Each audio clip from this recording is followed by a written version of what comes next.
નમસ્કાર મિત્રો, એકવાર ફરીથી આપ સૌનું સ્વાગત છે આપણી ચેનલ હિત નોલેજની અંદર. મિત્રો, આ અગાઉ ઘણી બધી વાતો આપણે કરી ચેનલની અંદર, વાર્તાઓ આપણે નિહાળી હશે અને ન નિહાળી હોય તો ડિસ્ક્રિપ્શનની અંદર લિંક આપેલી છે, અચૂક જોઈ. તો આજે વાત કરવી છે 18 ડિસેમ્બર. તો આજના દિવસનું શું મહત્ત્વ છે? આજનો દિવસ એ આંતરરાષ્ટ્રીય સ્થળાંતર દિવસ તરીકે મનાવવામાં આવે છે.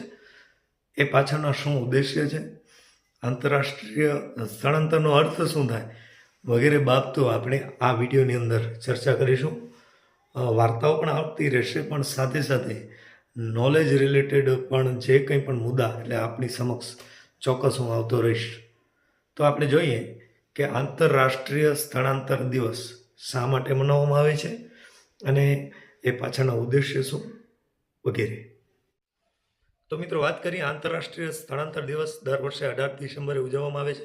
આ દિવસ સંયુક્ત રાષ્ટ્ર સંસ્થાના અંતર્ગત સ્થળાંતર કરતા લોકોના અધિકારોની રક્ષા, જે લોકો એક જગ્યાથી બીજી જગ્યાએ સ્થિત થાય છે એવા લોકો માટે એમના અધિકારોની રક્ષા માટે, તેમના પ્રત્યે માનવતા અને સહાનુભૂતિ દર્શાવવા અને સ્થળાંતરથી જોડાયેલા મુદ્દાઓ વિશે જાગૃતિ ફેલાવવા માટે ઉજવવામાં આવે છે.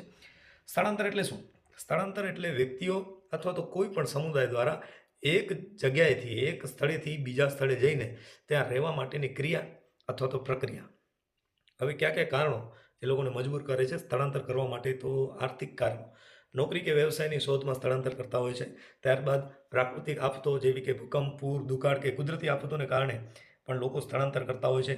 સામાજિક અથવા રાજકીય કારણો જેવા કે યુદ્ધ, ધર્મ, જાતિ કે રાજકીય ગુંજાણતને કારણે. જીવનશૈલી માટે એક કારણ એવું છે કે શૈક્ષણિક કે આરોગ્ય સંપત્તિની વધુ સારી તક માટે, એટલે કે વધારે સંપત્તિ મળે એ માટેની તકો પ્રાપ્ત કરવા માટે એ આંતરરાષ્ટ્રીય સ્થળાંતર કરતા હોય છે.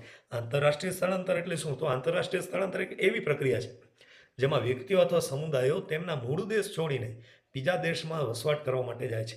આ પ્રકારનું સ્થળાંતર અલગ અલગ કારણોથી આપણે જાણી શકીએ. આર્થિક કારણ છે, વધુ નોકરીના અવસરો અથવા તો આર્થિક રીતે મજબૂત દેશોમાં જીવનની ગુણવત્તા સુધારવા માટે. પછી શૈક્ષણિક કારણ છે કે વિદેશમાં વધુ સારી શિક્ષણની તકો મેળવવા માટે.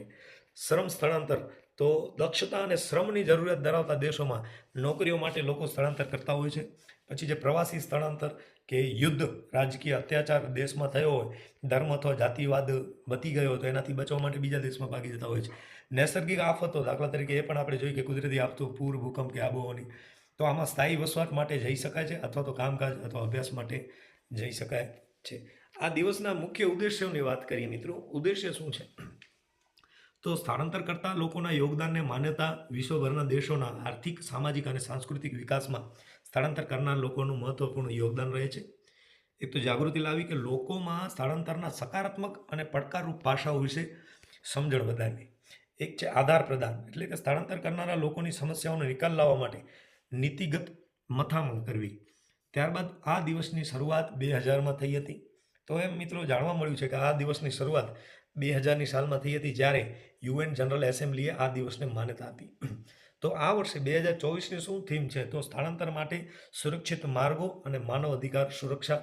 આ વિષય સાથે સંયુક્ત રાષ્ટ્ર અનિવાર્ય સમર્થન અને સુરક્ષિત માર્ગોની જરૂરિયાત પર ભાર મૂકે છે, જેથી સ્થળાંતર માનવ ધોરણોને અનુરૂપ બને છે.